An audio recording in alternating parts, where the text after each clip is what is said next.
Police Patil. आज आपण जाणून घेणार आहोत गावातील अत्यंत महत्त्वाचा घटक पण अनेकांना पूर्ण माहीत नसलेला पदाधिकारी म्हणजे पोलीस पाटील. नमस्कार मंडळी, मी रमेशचंद्र तथा बाळासाहेब बागुल. आपण पाहत आहात सार्वजनिक वार्ता.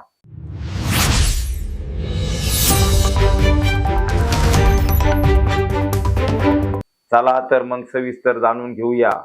पोलीस पाटील हा गाव पातळीवरील कायदा व सुव्यवस्था राखण्यासाठी शासनाने नेमलेला अधिकारी असतो. महाराष्ट्र ग्राम पोलीस पाटील अधिनियम 1967 अंतर्गत हे पद कार्यरत आहे. पोलीस पाटलाची नियुक्ती कशी होते? पोलीस पाटलाची निवड ही महसूल विभागामार्फत म्हणजेच उपविभागीय अधिकारी यांच्या मार्फत केली जाते. उमेदवाराचे शिक्षण किमान 10वी तर काही ठिकाणी 12वी लागते. वयाची अट साधारण 25 ते 45 वर्ष. त्यांची गुन्हेगारी पार्श्वभूमी नसावी. उमेदवार हा गावातील कायमचा रहिवासी असावा. नियुक्तीनंतर त्यांना शासनाकडून मानधन दिले जाते.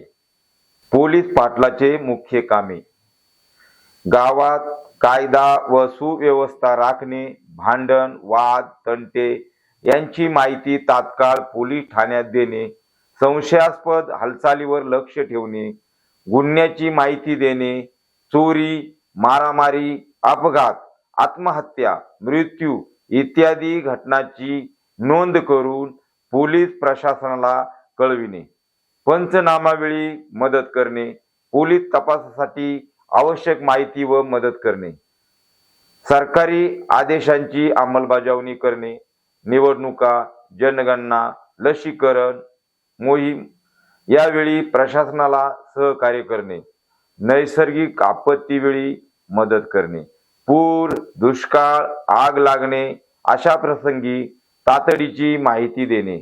पोलीस पाटलाचे अधिकार: संशयित व्यक्तीबाबत माहिती गोळा करण्याचा अधिकार, गावातील शांतता भंग होत असल्यास तात्काळ कारवाईसाठी पोलिसांना सूचना देणे, काही प्रकरणात तात्पुरती शिस्त राखण्याचा अधिकार. पोलीस पाटील स्वतः गुन्हा नोंदवू शकत नाही, तो अधिकार पोलीस ठाण्याचा असतो. पोलीस पाटील आणि ग्रामपंचायत: पोलीस पाटील हा ग्रामपंचायतीचा सदस्य नसतो, पण गावच्या प्रशासनात त्याची महत्वाची भूमिका असते. तो सरपंच, ग्रामसेवक यांच्या समन्वय साधतो. कार्यकाळ किती असतो? पोलीस पाटलाचा कार्यकाळ हा साधारण 5 वर्ष असतो. कामात हलगर्जीपणा किंवा गैरवर्तन केल्यास पदावरून काढले जाऊ शकते. गावासाठी पोलीस पाटील का महत्वाचा? गावातील पहिला कायदा रक्षक हा पोलीस पाटील असतो. पोलिसांना त्वरित माहिती देणारा अधिकारी, शांतता व सुरक्षतेचा आधारस्तंभ.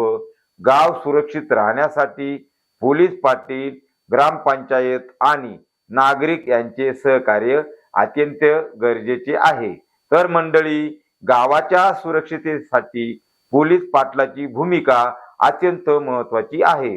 तर मंडळी, आता पाहूया पोलीस पाटील यांच्या विरोधात तक्रार कशी करावी. पोलीस पाटील हे गाव पातळीवरील एक प्रशासकीय पद आहे. जर पोलीस पाटलांनी आपल्या पदाचा गैरवापर केला, कर्तव्य बजावण्यात हयगय केली किंवा भ्रष्टाचार केल्याचे आढळले तर नागरिक त्याच्या विरोधात कायदेशीर तक्रार दाखल करू शकतात. तक्रारीचे कारणे: कर्तव्यात कसूर, गावात गुन्हे घडत असतानाही दुर्लक्ष करणे किंवा पोलिसांना माहिती न देणे, भ्रष्टाचार, कामासाठी पैशाची मागणी करणे, गैरवर्तन, एकाच पक्षाची बाजू घेणे किंवा गावकऱ्याशी उद्धट वर्तन करणे, अधिकार गैरवापर, स्वतःच्या अधिकाराचा वापर करून गावकऱ्यांना नाहक त्रास देणे. तक्रार कोणाकडे करावी?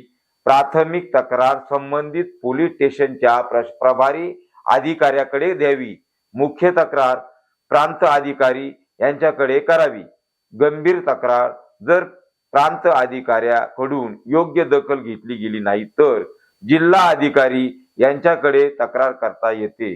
भ्रष्टाचार जर लाच मागितल्याचा प्रकार असेल तर लाचलुचपत प्रतिबंधक विभागाकडे थेट तक्रार करता येते. तक्रार करण्याची प्रक्रिया तक्रार नेहमी लिखित स्वरूपात असावी. तक्रार सोबत पुरावे जोडावेत. उदाहरणार्थ लाच मागताना ऑडिओ व व्हिडिओ प्रत्यक्षदर्शनी साक्षीदार अर्ज सादर करून त्याची पोच पावती घ्यावी. तक्रार अर्ज प्राप्त झाल्यानंतर प्रांत अधिकारी किंवा वरिष्ठ पोलीस अधिकारी त्या तक्रारीची चौकशी करतात आणि जर पोलीस पाटील चौकशीत दोषी आढळल्यास पोलीस पाटलाला बरतर्फ केले जाऊ शकते किंवा दंडात्मक कारवाई होऊ शकते. पोलीस पाटील हे पद निमशासकीय असल्याने प्रांत अधिकाऱ्याकडे तक्रार करणे अधिक प्रभावी ठरते. जर ही माहिती उपयुक्त वाटली असेल तर व्हिडिओला लाईक करा, शेअर करा आणि सार्वजनिक वार्ता चॅनलला सबस्क्राईब करा. आपल्या हक्काची माहिती आपल्या भाषेत फक्त सार्वजनिक वार्तावर. धन्यवाद.